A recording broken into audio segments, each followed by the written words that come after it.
If art, science, and technology could exist within a single person, who would that person be? Leonardo da Vinci. What does that name bring to your mind? The Mona Lisa? Flying machines? Or perhaps those strange, brilliant notebooks? But maybe this is the real question. Who was he? An artist? An engineer? A scientist? Or simply a dreamer who didn't quite fit into his time? He kept the mystery of the Mona Lisa's smile and the dream of human flight in the same notebook. Leonardo da Vinci, a name that has now become a mystery in itself. But who was this man really? And how has his imagination touched the world we live in today? Let's go back more than 500 years to step into the mind of a genius. And maybe, just maybe, we should begin as he did, with a question: why?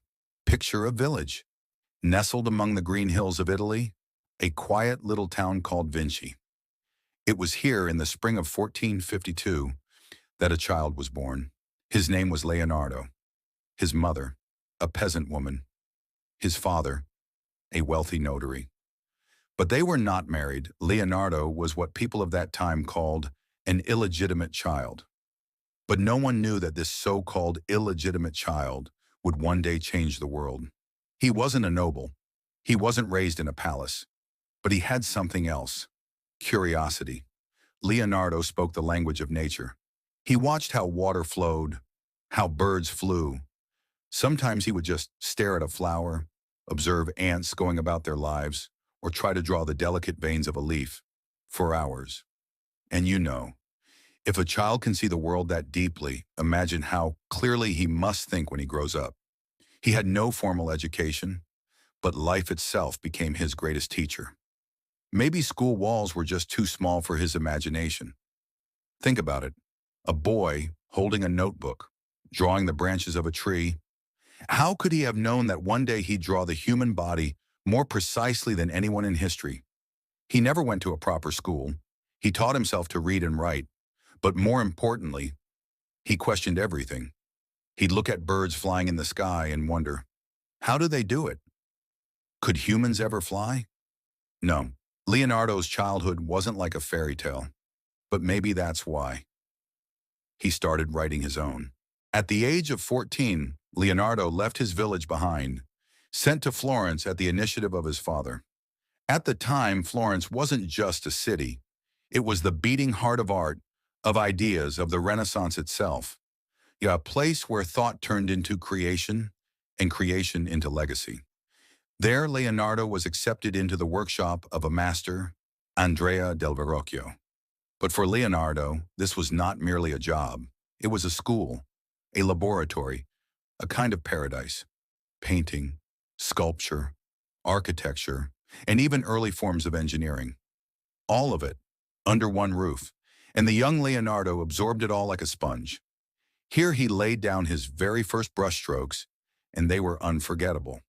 According to legend, in Verrocchio's painting, The Baptism of Christ, it was Leonardo who painted the angel. And when Verrocchio saw what the boy had done, he was so amazed, so humbled, that he put down his brush and never picked it up again. Leonardo was already different, already shining, but this was only the beginning. Because Leonardo's brush didn't just paint, it thought. He was no longer just a student. He was beginning to leave his own mark, not just on canvas, but on the very soul of art itself. And then came the Mona Lisa, perhaps the most viewed, most discussed face in the history of art. But why? Why is she so famous? Is she smiling? Is she sad? Is she thinking? Or is she simply looking? In the Mona Lisa, Leonardo did not just paint a woman. He painted a feeling, something unspoken, eternal, human, and then the Last Supper. Now close your eyes and imagine this: a long table. 13 men gathered for one final meal. The wall behind them is still, silent. But within the room, something hangs in the air. Tension, suspense. Time has nearly stopped. This isn't just a dinner scene. It is the moment when trust begins to unravel and betrayal creeps in. Every disciple's reaction, a performance in itself. Each gesture, each expression a fragment of emotion frozen in time. Leonardo's Last Supper is not simply a religious painting. It may be the single most powerful expression of emotion ever captured in the history of art. But he wasn't content with art alone, because his questions began to break free from the canvas. How does a painter become an engineer? For Leonardo, drawing was a way of speaking with the world. He wasn't just someone who painted, he was someone who understood. And maybe that's why, when his name is mentioned, the line between art and science begins to disappear, because Leonardo had already crossed that line long ago. But sometimes questions couldn't fit inside a painting. When that happened, Leonardo would set aside his brush and open his notebooks. And inside those pages, there was everything. The mechanics of bird flight, the anatomy of human muscles, the mathematics of flowing water. Leonardo didn't look at the human body through a purely artistic lens. For him, the body was a machine, complex, logical, and beautifully designed. He would secretly visit morgues at night, and there he began to dissect corpses. He studied bones, muscles, and organs, and sketched them one by one. His drawings were so precise that even today, medical atlases still reference them. The structure of the heart, the position of a baby in the womb, the folds of the brain. Some of his discoveries were so far ahead of their time that medicine itself had to catch up with him. But the body wasn't enough. The birds he had watched as a boy still lived in his imagination, and the questions never left him. How do birds fly? Could a human rise into the sky with wings? Long before the age of aviation, Leonardo was studying the science of flight. He designed flying machines, devices that resembled helicopters, machines that looked like tanks. At the time, these ideas were pure fantasy, but Leonardo was already living inside the future. For him, to imagine meant to move beyond reality. He didn't just observe the world, he reimagined it. He designed devices called ornithopters, machines that flew by flapping wings. The technology of his time wasn't ready for them, but Leonardo didn't care about what could be done today. He cared about what could be done tomorrow. Everything fascinated him. Why does water swirl? How does light bend? How does sound move through air? To answer these questions, he studied nature. He observed it. He wrote about it. He drew it. He designed hydraulic systems, ways to control the power of water, bridges, irrigation canals, water mills. Many of his technical drawings could still be built today. Now imagine this, the 15th century, and a man who was both a scientist and an artist, working on something that felt like a miracle. With the limited knowledge and technology of his time, Leonardo was still thinking beyond it all. He was so far ahead that sometimes, even he didn't fully understand what he had discovered. Leonardo da Vinci wasn't just ahead of his time. In many ways, he was outside of it. Leonardo da Vinci. That name will never belong to just an artist. It is the name of a man who dreamed of the future and lived inside that dream. In 1516, as age began to weigh on him, Leonardo da Vinci opened a new chapter in his life. He was tired of the constant struggles in Italy, of the heavy hand of politics. At that very moment, the King of France, Francis I, invited him to his court. It said the king was in awe of Leonardo's genius, his art, his mind. He once called him the most intelligent man who ever lived. Leonardo accepted the invitation, not just because a king had asked, but because deep within, he longed for silence, for a place where he could keep searching, keep wondering, in peace.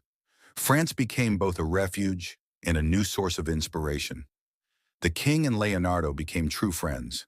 Francis would often spend hours talking to him, watching his sketches with deep fascination. Their conversations ran so deep that neither noticed how quickly time passed. Two men from two different worlds, one with a crown, the other with a brush, but both lovers of beauty and thought. By then, Leonardo's hands were not as strong as they once were, but the fire in his eyes had never faded. Inside his mind, the storm still raged on. In 1519, at the age of 67, Leonardo passed away in France. When King Francis heard the news, he was deeply shaken. But Leonardo's imagination did not die, because Leonardo didn't just live, he left a mark. And that mark wasn't just made by a brush, it was a mark of thought. Now take a moment and think. In his art, he captured the fine details of life. In his science, he traced the outlines of the future. And those traces, they're still everywhere in our world today. He taught us that everything is connected. Every difference is part of a greater whole. Every thought is the beginning of a bigger idea. The era Leonardo lived in is long gone, but his legacy, it never ended. As the first true genius to unite art and science, Leonardo will always be with us. If Leonardo da Vinci were alive today, what would he be doing? Would he be exploring artificial intelligence, launching rockets into space, or diving into the depths of the ocean? Maybe he would do none of those things. Maybe he would simply open a notebook and write one quiet question: where does human potential end? Leonardo's life proves one thing: never be afraid to wonder, never be afraid to ask, never be afraid to think differently.